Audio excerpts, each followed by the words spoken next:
Right now, across the United States, people are tired. I know I am. I'm tired of the division. I'm tired of being unheard. I am tired of workplaces saying the right thing while people are still feeling invisible. Leaders everywhere are asking the same question. How do we bring people together when trust is frail and belonging feels uncertain? Hello and welcome to Leadership Lab here at Leader Insights. Today, I want to talk about what inclusion looks like for leaders. No slogans, no checklist, just inclusion. The kind people feel and the kind that changes organizational culture. Now, this conversation sits at the heart of everything that I do and believe because leadership is not only about results, leadership's about people. And so the true question is, why does belonging matter? I'd ask you, do you know? Are you connected to that thought process? True belonging starts with one question. Do people feel safe being who they are in any environment? Belonging means no one has to shrink themselves to fit in. No one has to leave parts of who they are at the door. And guess what? No one has to wonder whether their voice actually matters. In today's climate, belonging is not optional. It is fundamental. Teams with belonging show higher trust. They speak up sooner. They come together to solve problems faster. And guess what? There's retention. They stay longer together as teams. Leaders who create belonging build organizations that can withstand uncertainty and change. This is not only the right thing to do, it is smart leadership. So, what do we need to do? What does inclusion look like for each and every one of us? And I know I talk about inclusion all the time because inclusion is belonging. And inclusion fails when it stays as a theoretical piece, something in your mind. It works when it shows up in daily leadership behaviors. It is something that we do every day. Real inclusion is listening without preparing a response. It's being calm and quiet when it matters most. It's asking open-ended questions and sitting with discomfort. It is psychological safety. That is inclusion. And it's up to you, it's up to me to do that. Here are behaviors we all must model consistently. Number one, listen actively and empathetically. Celebrate differences without tokenizing people. Now, we don't want to tokenize people. You may be in a room where maybe you're the only Hispanic or the only African American or the only white person or the only Asian or the only person from a different country that has an accent or the only person who is of mixed race or the only gay or trans person. Let's not tokenize the people who happen to be different in that space. We shouldn't use them as a pawn or a scheme for inclusion or diversity. Everyone should matter. Everyone should have the same value, regardless of their background, right? And no one should be responsible for someone else's learn experience of what it is to have an inclusive environment or talk about culture or talk about what it feels like to be a Hispanic person in America right now or an immigrant in this country or someone who has a green card. We shouldn't have or require someone who is from the LGBTQ community to teach or explain that life experience. Inclusion is about curiosity. Inclusion is about looking at people and saying, what do you need from me? And how can I best support you? So celebrating differences is different from tokenizing people. Let's not do that, because that person that becomes that token knows it. And it is a form of use, inappropriate use. So let's stay away from that. That is not inclusion. It is super important that part of our behaviors also promote safe spaces. So our behavior should be a safe space by modeling vulnerability. Be an equitable opportunity giver. Acknowledge and talk about biases honestly and without defensiveness. And I get it. It is hard. We are having to contend with a lot of thoughts, ideas, and opinions that may be true, may not be true.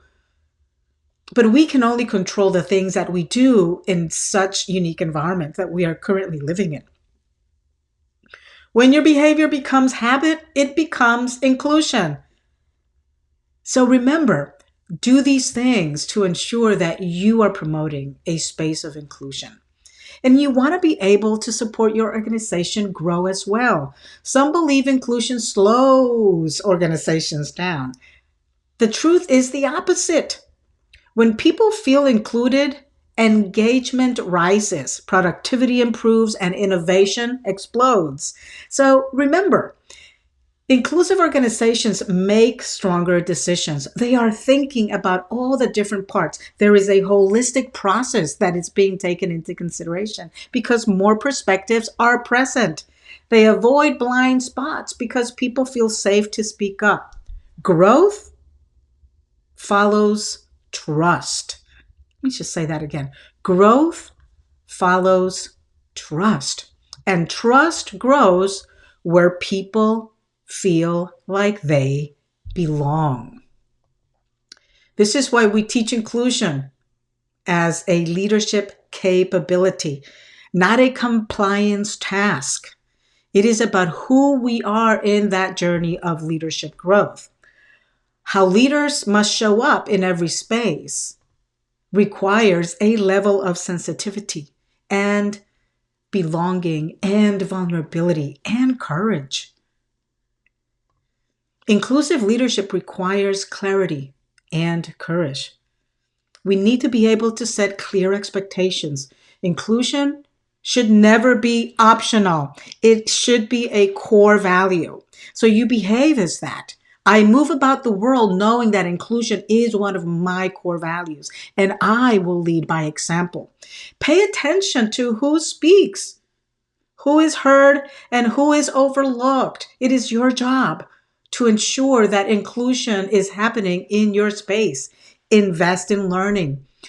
Bias awareness and leadership development actually matters, people. So let's focus on that. Measure experience thoughtfully. Not to police, but to understand. How are you feeling? What is the experience that people are having in this particular moment with you, with your organization, with their peers, with their senior leaders? Encourage allyship. Why have we moved away from allyship? There is power in connections and connectedness. Belonging grows when people support one another. Why are we throwing stones and sticks? Let's stop that. We can no longer manage in a world that does that. Belonging matters for the purposes of growth. We need to be able to see one another and support one another. We're not saying that we are always going to agree. Agreement doesn't really matter. What matters is support and respect. So, culture changes when leadership behaviors also change. So, the theme here is inclusion is about who we are. And the truth is that we want to move through intention to impact. Belonging is built through action. So again, active acts of behavior that move about change, reminding ourselves that listening sessions that are at the center of the lived experience of our employees, it's crucial.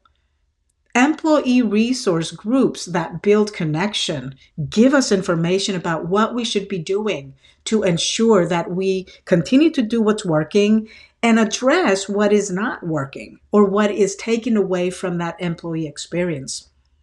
Fair and transparent systems. All of our protocols and procedures should be fair and transparent. People should know what's expected. And this is not just an internal system for what you're doing right now with the people that are there. It's also hiring systems and also advancement. We want to be able to be fair and transparent about how we bring people into our organizations, but how do they have upward mobility? Are we being fair in these spaces? Is everybody getting a fair shot at growth and development?